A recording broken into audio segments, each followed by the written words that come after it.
All right, let's talk about the Michigan Wolverines with a statement road Big Ten victory. A lot of good things to like about this Wolverine squad. Of course, finding a way to get it done, a very physically impressive performance, not without its flaws, of course, a lot of things to work on, as it is with any team. But this Wolverines team, again, with a young quarterback on the road, I think they showcase why they are a very dangerous squad and why they are a serious threat in short order, not just in the Big Ten, but potentially nationally. That's right. It looks like they're even ahead of schedule. I thought it would take some time for this Underwood-led offense would get going. It looks like they have the horses they need to contend this year. We'll break all that down in just 1 second. But first, I'm Nick.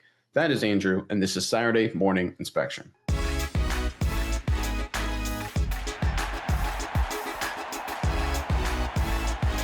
All right, the Michigan Wolverines came into Nebraska, this matchup here on the road, and there was a lot of question marks. Underwood, big performance, right? Big opportunity. Dylan Raiola, quarterback for Nebraska, he's doing a lot of good things. Nebraska has looked good through the early part of the season with a relatively easy schedule, but they've handled business and they did it pretty emphatically. So there was a lot of question marks for Michigan coming into this game. And from the basic outset here, Michigan was clearly the better team. They were more physical. They pulled away with a double-digit early lead. Nebraska, to their credit, battled back, tied at the half. And from there, of course, Michigan exerted their dominance before Nebraska got a final score to make the game look closer than it actually was. And watching the game and following it along, I think it was very clear that Michigan was just flat out better than Nebraska. I don't think Nebraska's a bad football team. I think Michigan's just a really good football team. Let's get things going here. Look at the team stats here, the box score from the performance of the Wolverines against Nebraska. And you can see here, a lot of people look at the first downs and the third down there. It's one of these things. As the game progressed, it was very clear to me that Michigan, when they needed to get first downs and they needed to control the football,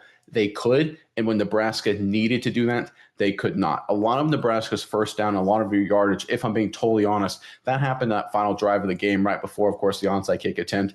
They got 6-7 first downs and went about 80, 90 yards to get a score to make the game 30-27 in the final 2 minutes. Again, give credit to Raiola. He's a very good quarterback. He found a way to get it done, of course, in those situations. But Michigan, when they needed to get first downs, when they needed big third down conversions, especially in that final, essentially game-clinching drive, they got it done. And especially when you look at the rushing yards there, about halfway down, 290 rushing yards on 31 attempts.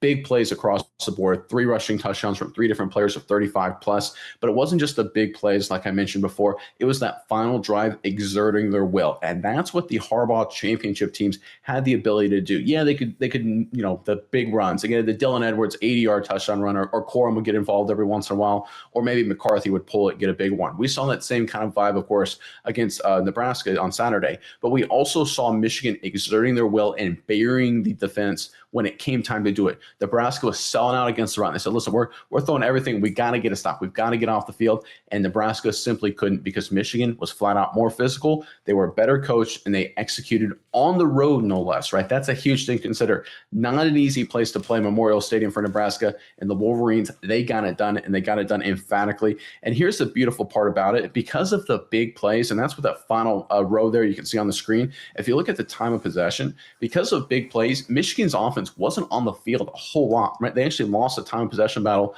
by about 6.5 minutes. Normally what that means when you get big plays early in the game is that you don't really have the defense worn down by the fourth quarter, right? The opportunities to just really exert your will in the final 10, 12 minutes just don't happen. But despite that, despite really struggling, and I don't want to say really struggling, they just were behind in the time of possession just because of their big plays. Because despite being behind in the time of possession, when it came time to put their foot and just on the throat of Nebraska and just bury them with a methodical, perfectly executed drive, they got it done. Again, running it down the clock, running the football, some screens out of the backfield, making guys miss, Underwood making good decisions, and just physically exerting their will on that final drive to kill the clock, kill a lot of Nebraska's timeouts, and of course, get points to make it a 2-score game. This was a dominant performance from Michigan. And again, Nebraska, to their credit, they got 80 final, I don't want to call it truly garbage time yards, even though it ended up essentially being garbage time yards to make the statistics look a little closer than they were. But the reality was Michigan was significantly better than Nebraska on Saturday. All right, let's go look at the team and performance from a player perspective. And you can look at Underwood's numbers right here on the screen. 12 of 22 for a buck 05, less than 5 yards per attempt. nothing anything special, right? But again, this is sort of what Michigan is known for. They're known for having quarterbacks that have the ability to beat you, the ability to make big time throws. And that's what Underwood brings, right? We obviously saw the rushes. You can see there at the bottom, 8 for 61, including that 37-yard score. Had a big rush, of course, a couple big runs actually in that final drive that ended up icing the game for Michigan. So we know he has the athletic ability. He made the play with the football in his hands running the football, but we know he can throw the football and do it effectively when the moments are there. And that's what makes this offense so scary, is that everyone knows Underwood in this passing game, while not elite in terms of throwing for 500 yards a game or anything, they have the ability to beat you, but they want to run the football and they can be physically imposing. And we saw that against the Nebraska Cornhuskers. They had no answers. You can look at the rushing attack. You look at Haynes, 17 for $149. You can see Marshall, of course, getting involved as well. They had some big plays in there, but they were just physically better than Nebraska when the opportunities were there. And of course, you can see one of my favorite statistics was the fact that Michigan absolutely went after Nebraska, getting a bunch of sacks. Raiola had no time at all. Dylan Raiola, you can look at his numbers for Nebraska on the right there, 30 of 41 for 308, 3 touchdowns, 1 pick. I thought he played fantastic. And I think if you're a Michigan fan, that's why you should be really excited. One of the many reasons why you should be excited, because a young signal caller for Nebraska had an incredible game. I thought he was outstanding. He had no time to throw. He was scrambled a lot, got sacked a bunch of times. He made a bunch of plays. I mean, did a great job with that Hail Mary. You could say that was bad defense and bad coaching on Michigan's perspective as well. But I thought he played phenomenally well. And despite that, on the road, Michigan still won and was clearly the better team. Even in modern college football, quarterback position, you can still overcome it, right? We always want to talk about the quarterback position, and it still is the most important position on the field. But Michigan proved this under Harbaugh, and they proved it on Saturday that you can overcome elite quarterback play, which is what Raiola was, especially when you consider the pressure in his face of what he was dealing with. You can overcome elite quarterback play by being more physical, better execution, getting the job done, and just imposing your will on both sides of the football at the line of scrimmage. In Michigan, we saw this multiple times under Harbaugh. We didn't see it as much, of course, last year under Sharon Moore. A little bit of a transition year, of course, and now we're seeing year 2 here. Obviously, Moore wasn't at this game, but we're seeing his plan kind of reorient towards that direction, and you add in Underwood's playmaking ability and this offense's talent, I think they've got a chance to be a very dangerous squad. I know a lot of people may say, well, look, it's Nebraska, right? Listen, year three, Matt Rule, head coach of the Nebraska Cornhuskers, is a very, very real thing. In Michigan, without Sharon Moore on the road, physically dominated this program, the Nebraska program, who I think is a good football team. I think they finished the season ranked or really close to being ranked. This was a great win for Michigan, and they just showed themselves, in my opinion, to be a top-flight contender, not just in the Big Ten, but potentially to make the college football playoff. And that's with a freshman quarterback, mind you. All right, Miles, I'm curious what your thoughts are on all this. But first, Michigan fans in the comment section below. Obviously, a big road win on Saturday. Give us your most valuable player. There's a lot of names, right? Obviously, you look at a guy, of course, Haynes having a big game. You look at the pass rushers having a big game. I think Underwood did a really good job managing the game for the most part, had some key runs. Give us your most valuable player. Maybe it's someone surprising. Maybe it's someone who didn't get a lot of publicity, but you think had a monster game. Put them right there in the comment section below. But Miles, let me throw it over to you now. What are your thoughts on this big win for Michigan? Yeah, Nick, I think this was a great win because, first of all, I think the point that you hit on a couple times is key here. This was a good Nebraska football team. It's like you said, this is a Michigan team that went in and they went toe to toe with this Nebraska team. Like you said, Dylan Raiola played fantastic. He was able to throw the ball really well, and they still were able to come out and get the win. And I think a lot of that is through the style of football they play. It's like you said, freshman quarterback Bryce Underwood. I wouldn't say he had the best game this game passing the football. He had a great game running the football, but he's still a freshman. It's early on in his career. He's going to get better and better and more used to different situations on the road against Nebraska. Tough game like this.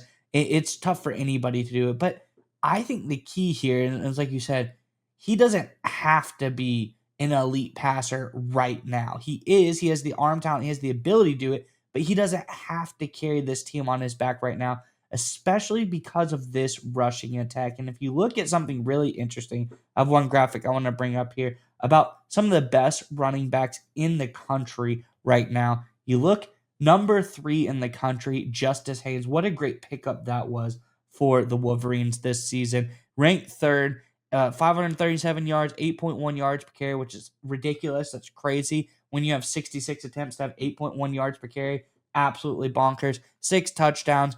Across the board, a very solid player. You look at the guys ahead of him, Ahmad Hardy, has a little bit of a fumbling issue compared to Justin Haynes. Justin Haynes across the board, more complete player. Robert Henry's got more yards per carry, did a little bit better, but playing significantly worse competition at UTSA. So I think overall, Justin Haynes, in my opinion, could be the best running back in the country. But looking overall, this Michigan team doing really good stuff. I think it was really impressive, especially the defense. I think the defense played well for one reason alone. I know the score looks close and Raiola played well, but if you really think about it, a lot of the points and a lot of the yards came on two really big plays. And I think you keyed on one, that the Hail Mary. It was big time plays, explosive plays that killed the Michigan defense, but toe to toe, like grinding them out in the trenches. Michigan played really well. Then Nebraska had the 26-yard touchdown and the 52-yard touchdown, and that was a lot of what this game was. You were able to take those out of it, which I know it's not fair to take that out, but take that out of the equation. This is a much different ball game. So outside of two big plays, one that maybe a lapse for Michigan to let them get that Hail Mary right at the end of the half, this is a much different ball game. You'd think, man, Michigan really dominated here if those things don't happen. But drive in, drive out without those big time plays. This was a Michigan defense who I think played really, really well, especially you brought it up. I looked at it, 7 sacks. That's ridiculous. This team got after the quarterback. So hats off to Raiola to playing the game that he did after getting absolutely obliterated by this Michigan defensive front. 7 sacks is crazy. I don't think anyone should have to undergo that, but great job by the Wolverines. And it wasn't just like one player. There's a lot of different guys that got involved. No one got more than 1.5 sacks. So this whole defense, it was a team effort. A lot of different guys getting in the call for the Michigan Wolverines on defense. So level is going on there. I think this team is looking really, really well. And here's the thing. Your quarterback, who we know is good, we've seen the flashes, we've seen the ability, didn't play his best game as a quarterback. As a rusher, he played a really great game. You still get the win. So there's only room to go up for Michigan. So I think this team looks really promising. I think they're a team that's very dangerous. People don't want to come play this Michigan Wolverine team. This is a style of football that beat Ohio State last year, but now they have a quarterback that hasn't quite got to where we know he should be. So there's any moment now he breaks out and has those type of games. This is a dangerous team to face, and I really like what's going on here with the Michigan Wolverines. Yeah, I agree with what you said there. I just want to have two final points to end on. I think if you told Nebraska fans heading into the game and said, all right, here's what's going to happen, right? You're going to win the time of possession battle by about 7 minutes, right? You're going to hold Michigan to 4 of 12 on third down. You're going to convert a Hail Mary at the end of the half, and Dylan Raiola is going to throw for 300 yards and 3 touchdowns. Every Nebraska fan is going to say, oh, we won that game. That's perfect. That's everything we could have asked for, right? That's Michigan's a good team. They're going to make plays. But boy, if we do those things, we won the football game. Easy.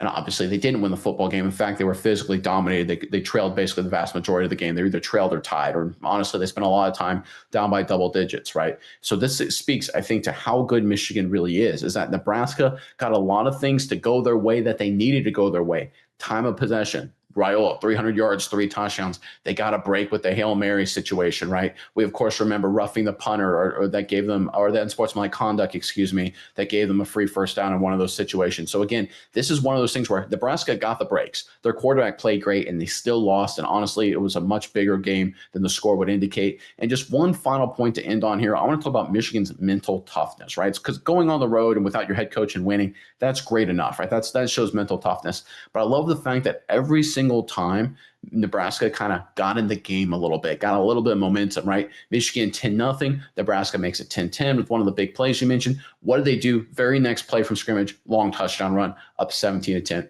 They give up the Hail Mary right before half, right? Totally deflated. Crowd is pumped up. Everyone's ecstatic. What do they do to start the third quarter? They get points, soon to go up 27-17. They responded every single time Nebraska made a run. Really good football team, really good mental toughness, checking every single box. And I like what you said. There's only room for growth as Underwood continues to get better. This Michigan Wolverines team is a very foreboding opponent for anyone lining up to play them this fall.